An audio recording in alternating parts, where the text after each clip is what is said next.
May tatanong ako sa'yo. Sumasakit Inom na ka yung ulo muna. ko. May tatanong ako sa'yo. Mahirap daw ba talagang mahalin ng single mom? Sa akin pa talaga, hindi ba nga ako nagmamahal ng single mom? Hindi mo naman yan mapipili, di ba, in the long run. Kung ano Oo. yung ibibigay sa'yo ni God. Or kung ano talaga yung magiging destiny mo. Pero, ang sinasabi kasi nila is, ang single mom daw kasi, may kahati ka, which is yung anak niya. So, parang ang hirap. Kaya, yung iba, ayaw ng single mom. Or pag nalaman nila may anak mo yan, tapos biglang, wala na, ginos na. Sorry sa mga single mom, pero totoo. May mga ganong cases na, halimbawa, ihaharap sa family, ay, single mom ba yung girlfriend mo? Naku, bakit nag-ano ka? Baka mamaya Oo kung nga, sino na yung totoo. tatay niya. So parang, May mga ganun ang hurtful lang sa feeling. Wala, naiyak ako kahit di naman ako single mom. Mahirap ba talaga kasing magmahal ng single mom kasi may kahati ka? For me, disclaimer, hindi pa ako nagmamahal ng single mom. Totoo. Hindi pa ako nagkakaroon ng relasyon sa single mom. Pero itong sasabihin ko is based lang din siya sa mga nakakausap ko sa Sa mga live, reasons o sa mga nasa live. mga kaibigan ko na nakakwentuhan ko, ganyan. Hindi ko masasabi na mahirap magmahal ng single mom. Mahirap siya kung titingnan mong kakompetensya yung anak niya. Tama. Kung mag-aaway pa kayo sa laruan. Kung dun, ano yung gusto ng anak mo? Gusto Mas niya nang gusto mo.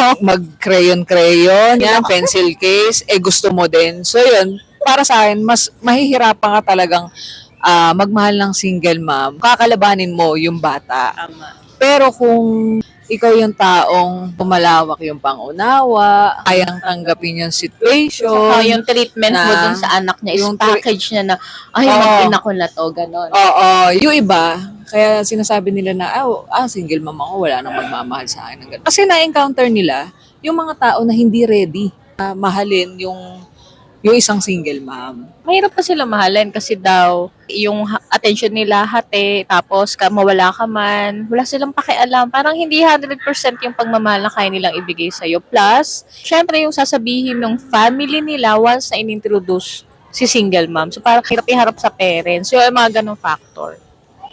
Siguro yun yung mga bagay na dapat bago nila pasukin, Pinasok. ready na sila sa mga ganyan. Siguro masasabi ko siya na mahirap, oo, sa mga hindi sila ready.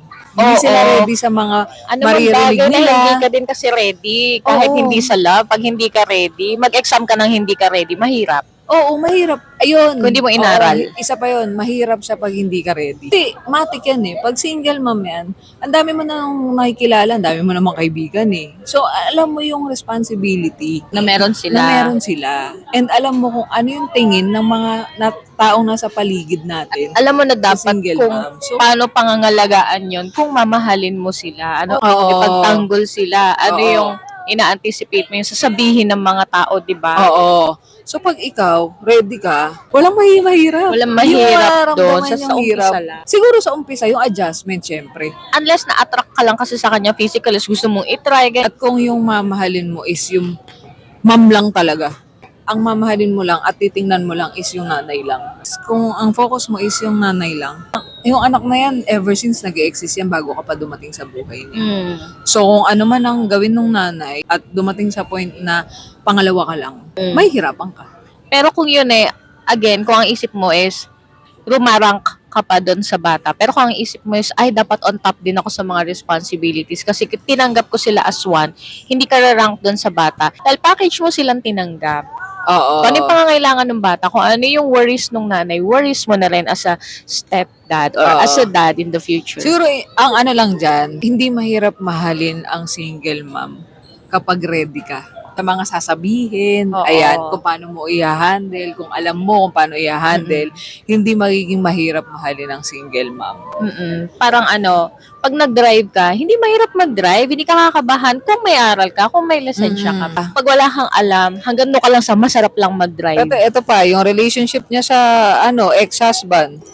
Oh. Yun pa. Oh, I-deal mga mo yan. sasagupain niya yan. Ididil Oo. niya yan. Ay, ito pala ha, isama na rin natin dito yung single mom and single dad. Pero depende pa rin sa single mom na mamahalin nila. Oo, Meron depende. naman kasing siya mismo sa sarili niya, hindi niya alam kung ano yung anong gusto niyang gawin May single mom, ipapasa yung responsibility dun sa sa karelasyon. Hindi ko nila lahat May mga single mom, yung relasyon sa ex-husband, hindi mo alam kung sila pa ba, on and Oo. off, o hindi totoo binibigyan ng yan. linaw, Kung mga hindi ganyan. malinaw. So, yun, isa pa yun. Yun din yung nagiging reason kung bakit nahihirapan yung iba. Pag hindi So, malinaw yung setup nila Oo, din. pag hindi mo alam kung ano yung setup. Pero hindi, yung sinabi ko, hindi ko siya nilalahat. So, yun. A follow-up question. Ano naman. Bakit ayaw mo sa single mom?